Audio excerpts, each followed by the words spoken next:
Hello, type in chat box, आवाज clear है?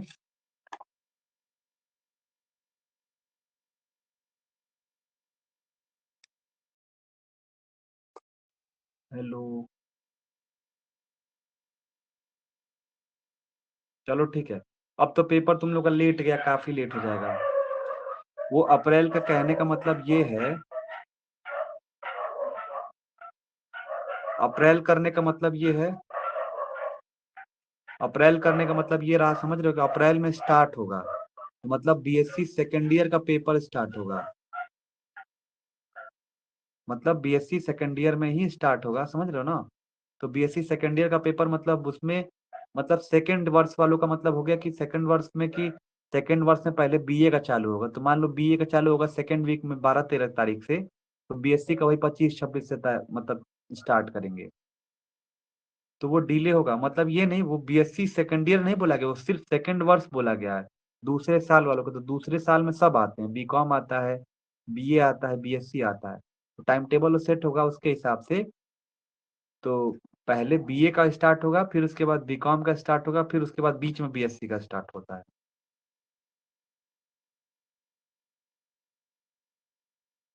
ठीक है,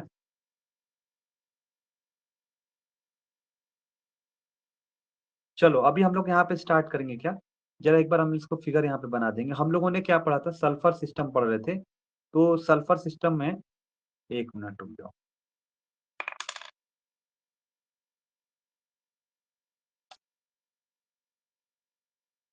एक पेपर में मैं बना लेता हूँ, देखो ये था।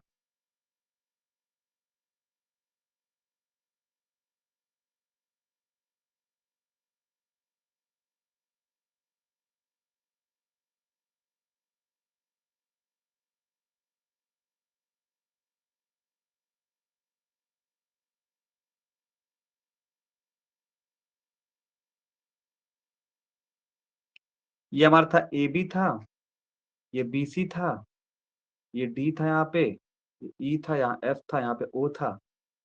ठीक है, इसको हम लोग सब्लिमेशन कर्व बोलते हैं। इसको हम लोग क्या बोल रहे थे, sublimation curve of sulphur rhombic. Sublimation curve ये हमारा पास था सल्फर मोनोक्लोनिक। ये हमारे पास क्या था, फ्यूजन कर्व है। और ये हमारा क्या था, फ्यूजन कर्व हो गया।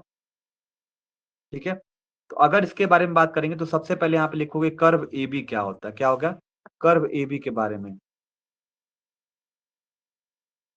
कर्व ए बी के बारे में अगर हम बच्चों बात करते हैं, तो बेसिकली यहाँ पे बात करते हैं कि एक तरीके का ये सर्व ए बी हमारा क्या, इसको सब्लिमेशन कर्व बोला जाता है। क्या बोला जाता है, कहोगे कर्व ए बी को हम लोग क्या बोलते हैं, सब्लिमेशन कर्व। देखो हम समझा दे रहे हैं, तुम लोग को यहाँ पे समझा दे रहे हैं, बाकी हम तुम लोग को पीडीएफ भेज देंगे। क्या होता है सब्लिमेशन कर्व, ये क्या होता है, सब्लिमेशन कर्व हमारे पास। ठीक है, अब सब्लिमेशन कर्व क्या होता है, इसके अंदर देखोगे तो यहाँ पे सब्लिमेशन कर्व किसका है, तो कहोगे रोम्बिक सल्फर का। तो कहोगे हमारे पास जो ए बी कर्व है, ये ए बी कर्व है, वो क्या है, ए बी कर्व हम किसका बात कर रहे हैं, तो कहोगे सब्लिमेशन कर्व है किसका, sublimation curve of sulphur rhombic. ठीक है, सल्फर रोम्बिक का। यहाँ तक क्लियर है बच्चों? यहाँ पे आपको कहोगे, यहाँ पे भी आपको वन कंपोनेंट सिस्टम है, तो इसके अंदर ए बी कर्व में आपको दो फेज आपको देखने के लिए मिलेगा। क्या मिलेगा, दो फेज आपको देखने के लिए मिलता है। वो दो फेज किसका किसका मिलता है, तो पहला होगा क्या, सल्फर लॉम्बिक, सल्फर लॉम्बिक मिलेगा।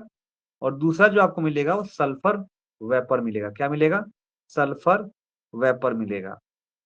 देखो ये क्या कह रहा दीजिएगा, ये जो रोम्बिक हमारे पास है, कर्व ए बी के बारे में अगर बात किया जाता है, ये कह रहा है कि जो हमारे पास क्या है, देखो यहाँ पे सल्फर मोनोक्लिनिक, तो यहाँ पे ये तो बेसिकली अगर देखोगे तो यहाँ पे रोम्बिक होता है। ठीक है, और यहाँ पे क्या होता है, मोनोक्लिनिक फेज होता है इस केस में। ये कह रहा है कि यहाँ पे भी आपको ना, जब इसको टेम्परेचर दोगे, प्रेशर दोगे, तो ये वेपर में कन्वर्ट हो जाएगा। तो कर्व ए बी के बारे में अगर बात किया जाए, तो ये सल्फर रोम्बिक के बारे में बात करता है, और सल्फर वेपर के बारे में बात करता है। यानी कि यहाँ पे अगर डिग्री ऑफ फ्रीडम निकालोगे तो कहोगे एफ बराबर में क्या होता है, C minus P plus to होता है। जहाँ पे कंपोनेंट कितना, एक है, फेज कहाँ है, दो प्लस टू, यानी कि आपको वन आ रहा है। यानी कि ये जो सिस्टम हो गया, क्या हो गया, वो यूनिवेरिएंट सिस्टम हो गया। क्या हो गया, यूनिवेरिएंट सिस्टम हो गया। ठीक है अमन, कोई दिक्कत, कोई परेशानी?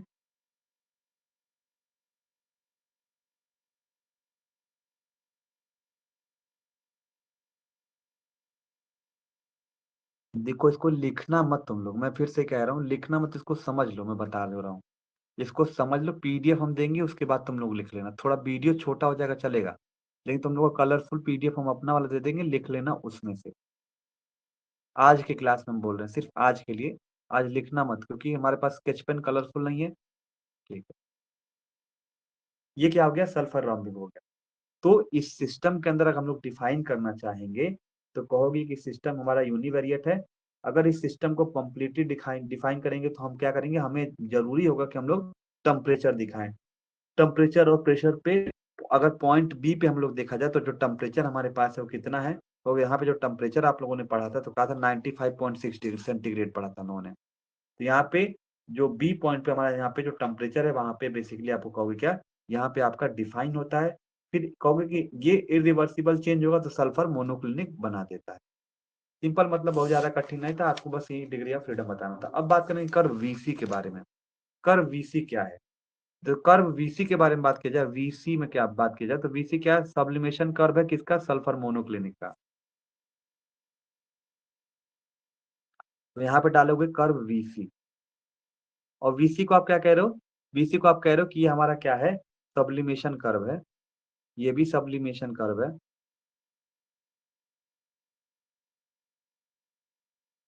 Sublimation curve of sulphur monoclinic, SM मतलब सल्फर मोनोक्लिनिक।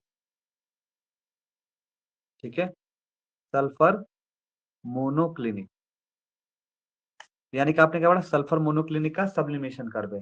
इसके अंदर भी दो फेज हैं। दो फेज कौन से? सल्फर मोनोक्लिनिक है और वेपर फेज है। ये क्या है? वेपर फेज है। तो कहोगे यहाँ पे भी दो फेज देखने के लिए मिल रहा है इक्विलिब्रियम में। कहोगे यहाँ पे इक्विलिब्रियम में कौन कौन से फेज देखने के लिए मिल रहा है? तो कहोगे द टू फेज,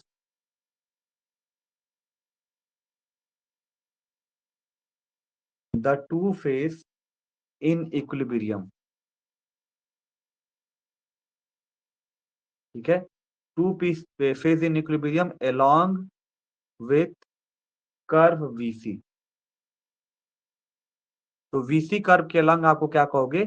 यहाँ पे आपको दो फेज देखने के लिए मिल रहा है। पहला कर्व, पहला फेज क्या है? कहोगे सल्फर मोनोक्लिनिक है। क्या है? सल्फर मोनोक्लिनिक है। और जो दूसरा आपके पास है क्या है? सल्फर वेपर है। क्या है? Sulphur vapour. कहोगे एफ बराबर में सी माइनस पी प्लस टू होता है।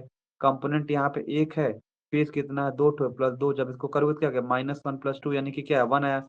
यानी कि ये भी क्या होता है? सिस्टम यूनिवेरिएंट होता है। क्या होता है? सिस्टम हमारा क्या है? ये भी हमारा क्या है? यूनिवेरिएंट है। नेक्स्ट पढ़ते हैं। नेक्स्ट हम लोग कर्व कौन सा कर्व पढ़ेंगे? कर्व बीई पढ़ेंगे। कर्व बीई कौन सा है? यहाँ से लेकर और यहाँ तक क्या बोलते हैं? इसको बीई कर्व बोला जाता है। क्या बोला जाता है? बीई कर्व बोला जाता है। ठीक है, और बीई कर्व को क्या बोलते हैं? ध्यान दीजिएगा, बीई कर्व को हम लोग ट्रांजिशन कर्व सल्फर रॉम्बी का बोला जाता है। ठीक है, बीई कर्व को क्या बोला जाता है? ट्रांजिशन कर्व के नाम से जाना जाता है, या फ्यूजन कर्व के नाम से जाना जाता है। तो ये हमारे पास क्या था? यहाँ पे बी है, और यहाँ पे क्या है? ई है, तो बीई कर्व पढ़ेंगे। अब बीई कर्व क्या बताता है, जरा ध्यान से समझिएगा। बीई कर्व के बारे में अगर बात करते हैं, तो बीई कर्व में क्या होता है? जो बीई कर्व होता है बच्चों, इसको हम लोग ट्रांजिशन कर्व बोलते हैं या फ्यूजन कर्व बोलते हैं? तो कहोगे इट इज,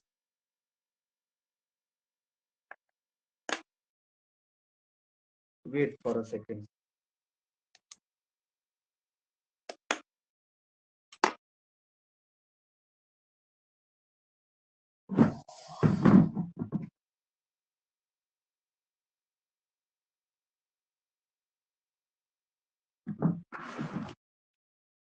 देखो, जो बीई कर्व को बोला जाता है, इसको हम लोग क्या बोला जाता है? ट्रांजिशन कर्व के नाम से जाना जाता है, या फ्यूजन कर्व के नाम से जाना जाता है।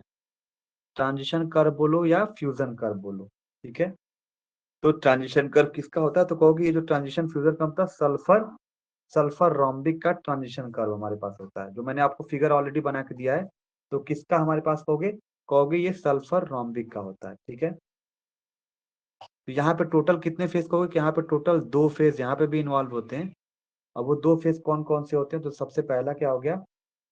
पहला फेज हो गया सल्फर रोम्बिक,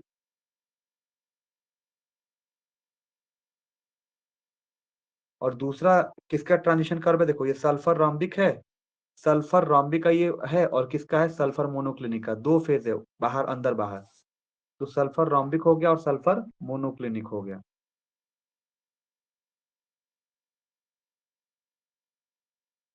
अब इसका डिग्री ऑफ फ्रीडम निकालो।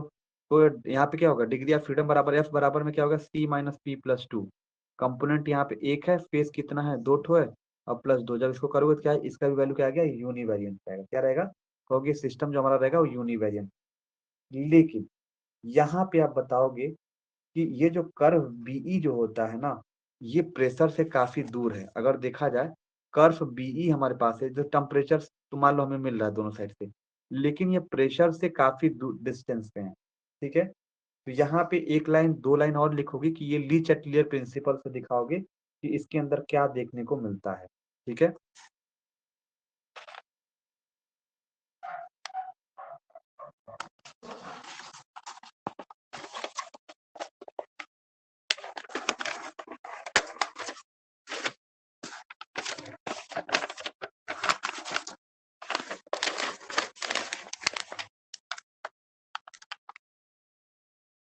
देखो यहाँ पे बात करोगे कि जो हमारा कर्व बीई था, इसको समझ लेना ध्यान से। जो कर्व बीई है, तो कर्व देखो BE so away from pressure. ठीक है, तो हमारा जो बीई था वो प्रेशर एक्सिस से काफी दूर है, अवे है। ठीक है, तो इसका मतलब ये हुआ कि अगर प्रेशर में इंक्रीज करेंगे तो आपको टेम्परेचर भी इंक्रीमेंट देखने के लिए मिलेगा। तो ये कहोगे कि it means the increase in pressure the increase in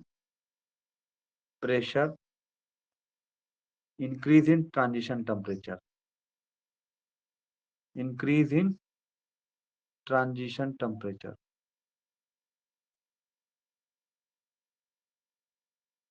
ये कह रहा है कि जो बीई क्या बताता है, बीई हमारा बताता है, बीई शो क्या करता है, प्रेशर एक्सिस के बारे में बात करता है।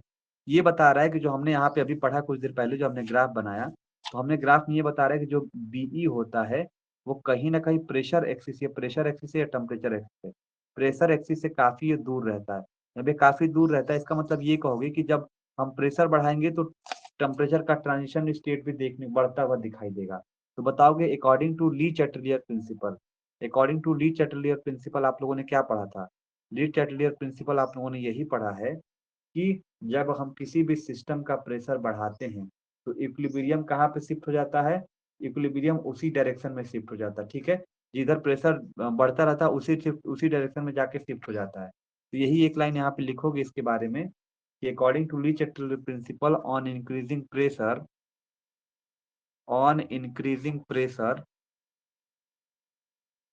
on increasing pressure of system will shift the equilibrium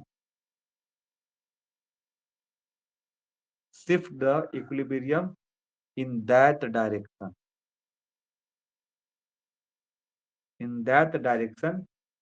in which the volume is reduced।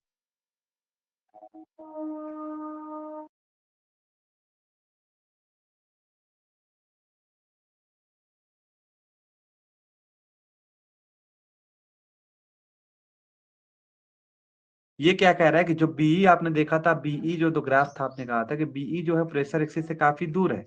इसका मतलब अगर प्रेशर को बढ़ाते हैं तो हमारा ट्रांजिशन टेम्परेचर भी देखने को मिलेगा, वो भी बढ़ता हुआ दिखाई देगा। तो बताओगे कि ली चैटलियर प्रिंसिपल के अनुसार अगर प्रेशर बढ़ाते हैं किसी सिस्टम का तो इक्विलिब्रियम ही उसी डायरेक्शन में शिफ्ट हो जाता है और उसका वॉल्यूम क्या होता है, आपको घटता हुआ दिखाई देता है। ठीक है, तो इसीलिए कहोगे कि यहाँ पे आपको सल्फर रोम्बिक यहाँ पे फॉर्म्ड होता हुआ दिखाई देगा। देखिए सल्फर रोम्बिक इज फॉर्म्ड। ठीक है, यानी कि आपने यही बताया कि जो कर्व बीई के बारे में आपने अगर बात की है, जो कर्व बीई है, अगर हम लोग एट पॉइंट ई देखा जाए मतलब इस तरीके से था ना, तो यहाँ ई पॉइंट तो दूर था ना काफी।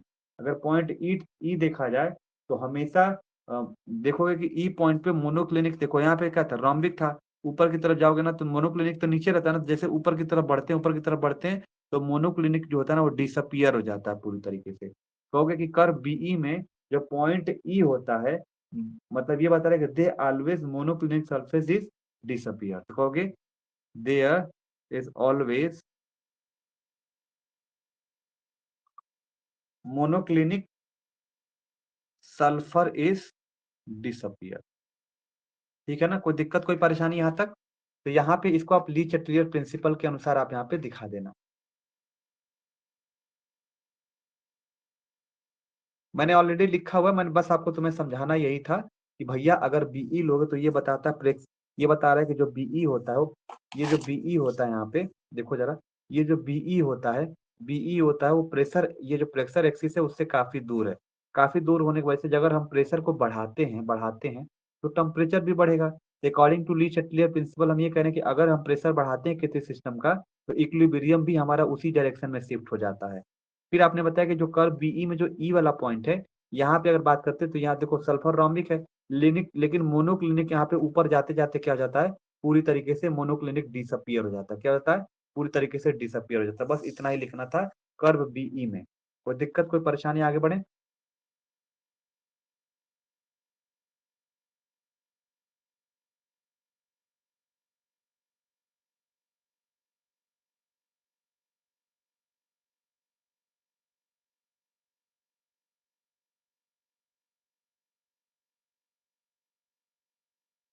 ठीक है, अब कर्व बात करेंगे। देखो अब कर्व बी बी के बाद में अब यहाँ पे कर्व क्या ई एफ है, यहाँ पे छोटा सा जो पॉइंट है इसको ई एफ बोलते हैं। अब ई एफ क्या बताता है? तो जाहिर सी बात है यहाँ पे रोम्बिक सल्फर था और ये वाला जो लाइन बता रहा है जो ऊपर की तरफ जा रहा है, तो इसी में भाई एरिया तो सेम है ना, इधर की तरफ रोम्बिक है इधर की तरफ मोनोक्लिनिक है।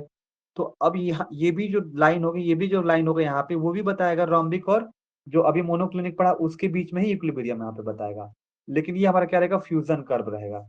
ठीक है, ये जो रहेगा क्या था, ये ट्रांजिशन कर्व था। तो यहाँ पे बताओगे, अभी हमने पढ़ा कि ई एफ क्या होता है, जो छोटी सी लाइन होती है ऐसे यहाँ से लेके यहाँ तक ई एफ कर्व क्या होता है।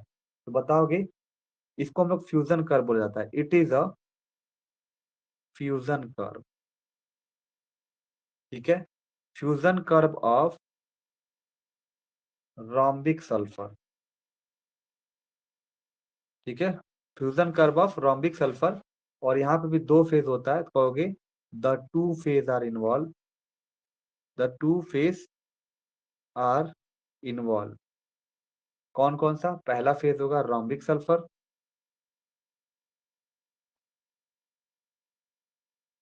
और जो दूसरा आपका होगा मोनोक्लिनिक सल्फर। ठीक है, मोनोक्लिनिक सल्फर। तो आप डिग्री ऑफ फ्रीडम इसका आराम से निकाल सकते हो, क्योंकि जो डिग्री ऑफ फ्रीडम इसका रहता है कैसे निकालोगे, एफ बराबर में क्या होता है, C minus P plus two. F बराबर में कंपोनेंट एक ही है, फेस दो ठो है प्लस दो, कुल मिला के इसका भी बनाएगा तो ये भी क्या रहेगा, मोनो वेरिएंट रहेगा।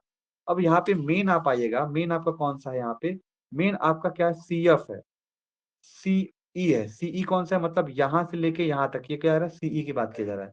ये देखो इधर साइड तो मोनोक्लिनिक सल्फर क्या है, इधर की साइड तो मोनोक्लिनिक सल्फर है ना, लेकिन मोनोक्लिनिक है, लेकिन यहाँ पे क्या है, लिक्विड सल्फर है। तो यहाँ पे ये किसके फेज में बात करेगा, तो वो मोनोक्लिनिक और लिक्विड के बीच में बात करेंगे। तो कहोगे यहाँ पे क्या है, कर्व सीई। कर्व सीई के बारे में बात करोगे तो जो कर्व सीई होता है, तो ये जो सीई होता है इसको भी आप लोगों ने लिखा होगा कि यहाँ पे एरो डाल के कि इसको हम लोग फ्यूजन कर्व बोलते हैं। कहोगे ये भी क्या होता है, फ्यूजन कर्व होता है। कहोगे it is the fusion curve. ठीक है, it is the fusion curve of किसका, तो मोनोक्लिनिक सल्फर का, fusion curve of monoclinic sulphur. ठीक है, द टू फेस, यहाँ पे कहोगे टोटल दो फेस एग्जिस्ट करते हैं, तो the two face exist together. तो पहला कौन सा है, तो कहोगे पहला तो मोनोक्लिनिक सल्फर है, और जो दूसरा हमारे पास है कौन सा है, तो कहोगे लिक्विड सल्फर है, लिक्विड सल्फर है। तो यानी कि जब भी इसका डिग्री ऑफ फ्रीडम निकालोगे तो इसकी भी आएगा डिग्री ऑफ फ्रीडम वन ही आएगा। तो कहोगे क्या है, ये यूनिवेरिएंट है। क्या है, यूनिवेरिएंट है। पूरा मैं लिख के नहीं बता रहा हूँ क्योंकि तुम लोगों को नोट्स दूंगा, बस खाली समझ लो। अब हम बात करेंगे क्या, कर्व सी डी के बारे में। क्या है ये, कर्व सी डी के बारे में। अब कर्व सीडी के बारे में बात करें तो इधर की तरफ क्या है, वेपर सल्फर है, और ऊपर की तरफ क्या है, लिक्विड सल्फर है, तो दो फेज के बारे में बात करेगा। इसको हम लोग फ्यूजन कर्व बोलेंगे। ठीक है, फ्यूजन कर्व बोलोगे या इसको वेपर प्रेशर कर्व बोलोगे, क्या बोला जाएगा, ये वेपर प्रेशर प्रेशर कर्व बोलोगे। ये जो वेपर प्रेशर कर्व है, एक एक फेज क्या है, लिक्विड है, इधर की तरफ क्या है, वेपर है। तो बताओगे जो सीडी होता है, तो आप हेडिंग डालोगे क्या, सीडी। सीडी बताओगे, कहोगे it is the vapour pressure curve. क्या होता है, जाहिर सी बात है, वाटर से वेपर में कन्वर्ट होता है तो वेपर प्रेशर कर्व भी होगा। तो वेटर पेपर, अब जब इसको देखो, इसको जब कंडेंस करोगे तो पीछे की तरफ जब आएगा तो फ्यूजन कर्व हो जाएगा, और जब इसको टेम्परेचर ज्यादा दोगे तो वेपर प्रेशर कर्व हो जाएगा। तो मतलब कंडेंस मतलब अगर उसको आप सॉलिड बनाना चाहते हो, लिक्विड को सॉलिड बनाना चाहते हो, गैस को लिक्विड बनाना चाहते हो, तो कंडेंस करोगे ना, तो फ्यूजन हो जाएगा। लेकिन जब इसको आप टेम्परेचर दोगे, उड़ाना ही चाहते हो पानी गर्म करके, तो वेपर प्रेशर कर्व हो जाएगा। ये वेपर प्रेशर कर्व के नाम से जाना जाता है। तो वेपर प्रेशर कर्व किसका है, तो कहोगे लिक्विड सल्फर का वेपर प्रेशर कर्व है। ठीक है, तो यहाँ पे भी दो फेज इन्वॉल्व होता है। पहला फेज क्या है, तो कहोगे कि सल्फर लिक्विड है, और जो दूसरा हमारे पास क्या है, वो कहोगे सल्फर वेपर है। क्या है, सल्फर वेपर है। ठीक है, दो हैं। जब इसका आप निकालोगे डिग्री ऑफ फ्रीडम, तो इसका क्या आएगा, 1 आएगा, तो ये कहोगे कि ये क्या हमारे पास है, कहोगे कि इसका जो हमें फाइनल रिजल्ट आया है, आप ये क्या कहने वाले, कहोगे कि ये भी क्या रहेगा, यूनिवेरिएंट रहेगा। क्या रहेगा, यूनिवेरिएंट रहेगा। यहाँ तक क्लियर, कोई दिक्कत कोई परेशानी। तुम लोग को पीडीएफ हम भेज दे रहे हैं, पहले हम लोगों ने ऑलरेडी इसको, मैंने पूरा डिटेल में किया था, बस तुमको यही बताना था, कर बताना था। कल की क्लास में हम लोग मेटा स्टेबल कर पढ़ेंगे और एरिया पढ़ लेंगे। ठीक है, तो हम लोग का ये पूरा चैप्टर ओवर हो जाएगा। बहुत ज्यादा बड़ा चैप्टर नहीं है, ये काफी स्कोरिंग होता है, बस इतना इतना लिखना होता है, ग्राफ खाली याद रख लो दिमाग में, बाकी चीजें आपका आसान हो जाएगा। मेटा स्टेबल कर 3 हम लोगों ने पढ़ा था, तो उसको देखेंगे, फिर एरिया कर को देखेंगे, उसके बाद हमारा ये सल्फर सिस्टम कवर हो जाएगा। ठीक है, मैं नोट्स भेज दे रहा हूँ, इसी लाइन में इसी तरीके से तुम लोग कॉपी कर लेना। ठीक है अमन, प्रियांशी, क्या मैं इस क्लास को रोक सकता हूँ।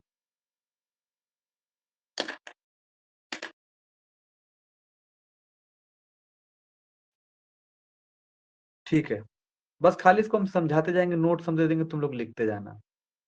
लिखवाएंगे नहीं, लिखवाएंगे तो ज्यादा समय लेगा। समझा देंगे क्या होता है कि सीडी कर्व था, तो वेपर प्रेशर कर्व बोलते हैं इसको। इसमें दो फेज है, सल्फर लिक्विड था और सल्फर वेपर था। अब डिग्री ऑफ फ्रीडम निकालो, हो गया, बस इतना लिखते जाना सब में। लेफ्ट कर जाओ।